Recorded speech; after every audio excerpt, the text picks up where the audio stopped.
আমি শান্তিমতো কাজ করতেছি এবং আমি মানুষের সমস্যাগুলো সলভ করার চেষ্টা করতেছি।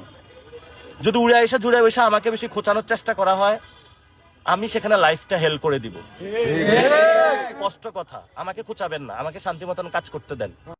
আমি সারা বাংলাদেশের লোকদেরকে ভাই বলতাছি, হাসনাত আবদুল্লাহ, নাসিরউদ্দিন পাটোয়ারি এমন সাহসী বীর সন্তানদের যদি আপনারা নিরাপত্তা না দিতে পারেন তাহলে বাংলাদেশের ব্যর্থতা হবে। কারণ আগামী দিনের ভবিষ্যৎ কোনো দিন আয়াতুল্লাহ খামিনির মতো এই ছেলেরাও দাঁড়াইবে ইনশাআল্লাহ বাতেনের বিরুদ্ধে।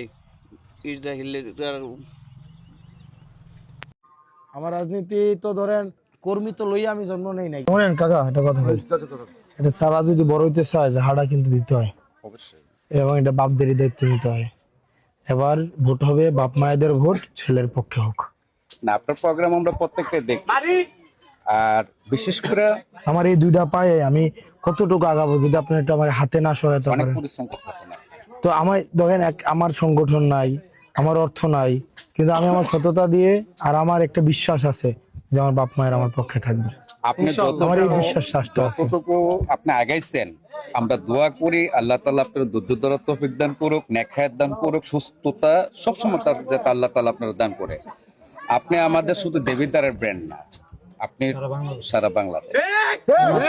মানে এটা তো ধরেন আপনার একটু নাচ্ছার করতে হবে কাকু। আমি পারতাম না ঢাকায় থাকতে। আমি গত একটা বছর আমি যদি ঢাকার একটা আসন নিয়ে ইয়া করতাম, আমার পার্টি আমার বারবার করে বলছে, কিন্তু আমি আমার না ফেল করলো। আমি আমার এলাকার মানুষ আমারে প্রত্যাখ্যান করুক, কিন্তু আমি আমার এলাকার কাছে যাব। আমি একটা কথাই বলবো আপনার, আমি তো মরহুম আব্দুল আওয়াল খানের জি নাম নিলে চোখের পানি আসে।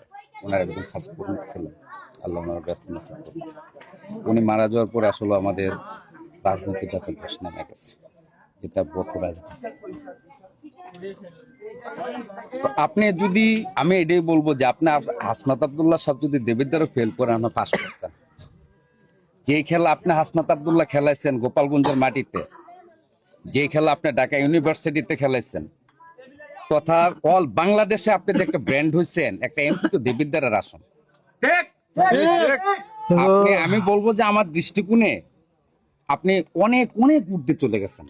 তাও আপনারা আমি চাই না আমার বাপ এবং মায়েরা এবার আমার পক্ষে থাকুক। ইনশাআল্লাহ।